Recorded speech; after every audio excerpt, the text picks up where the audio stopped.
বুঝে যাবে যে তার বাচ্চাগুলো বয়স অনুযায়ী ঠিক আছে, পিছিয়ে আছে, নাকি এগিয়ে আছে।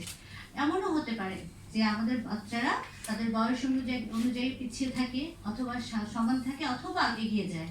তো এটা ব্যাপার না, ব্যাপার হচ্ছে যে তাকে তার বয়স অনুযায়ী স্পেলিং আউট করা। তো আমরা যখন দেখেছি যে বাচ্চাগুলো পিছিয়ে আছে, সেই বাচ্চাগুলোর ক্ষেত্রে আমরা যখন তাদের রেফার করি, যত যে বাচ্চা অটিস্টিক পেলে বা ডিসেবল পেলে, তখন দেখা যায় মানে রুট লেভেলের মায়েরা এত দূর আসতে চায় না।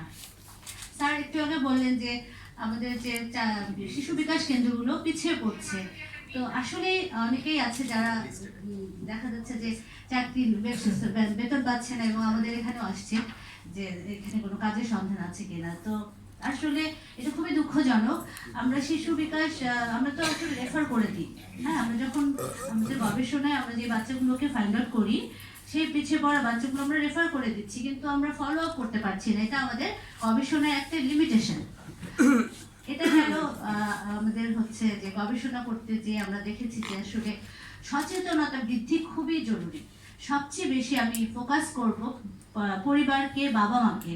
আমাদের মায়েরা আসলে, বিশেষ করে গ্রামের মায়েরা, তারা কিন্তু তাদের হাউস হোল্ডের কাজ করতে করতে এত ব্যস্ত থাকে যে আমরা যখন তাদেরকে নিয়ে আসি সামাজিক উদ্দীপনামূলক সেশন দিতে, বা তাদের যে আমরা সাইকোলজিক্যাল টেস্ট করি, তাদের বাচ্চারা আসলে কোন লেভেলে আছে পিছিয়ে আছে কিনা, এটা তাদের জানানোর জন্য, তারা কিন্তু খুব মনোযোগী থাকে না।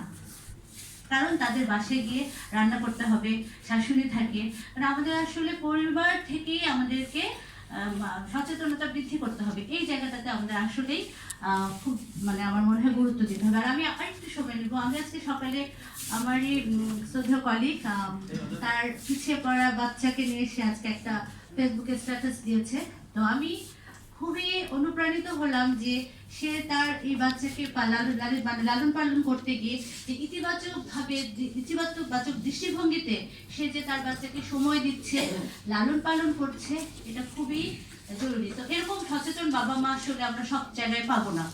তো মানে এই ধরনের সচেতনতা খুবই দরকার বাবা মার ক্ষেত্রে। আসলে বাবা মা আমাদের এই যে যারা পিছিয়ে পড়া বাচ্চা, তো তাদেরকে আসলে তাদের যে চিকিৎসাটা, তাদের কিন্তু একটা সমন্বিত চিকিৎসা। যেমন এখানে সাইকোলজিস্ট দরকার, নিউরোলজিস্ট দরকার, তারপরে অকুপেশনাল থেরাপিস্ট দরকার, স্পিচ থেরাপিস্ট দরকার। তো এই ট্রিটমেন্টগুলো করাতে গিয়ে বাবা মারা কিন্তু মানে একটু দুশ্চিন্তায় পড়ে যায়। আসলে এত ধরনের ইয়ে দিয়ে বাচ্চাদেরকে ইন্টারভেনশন দিতে হয়। তো এই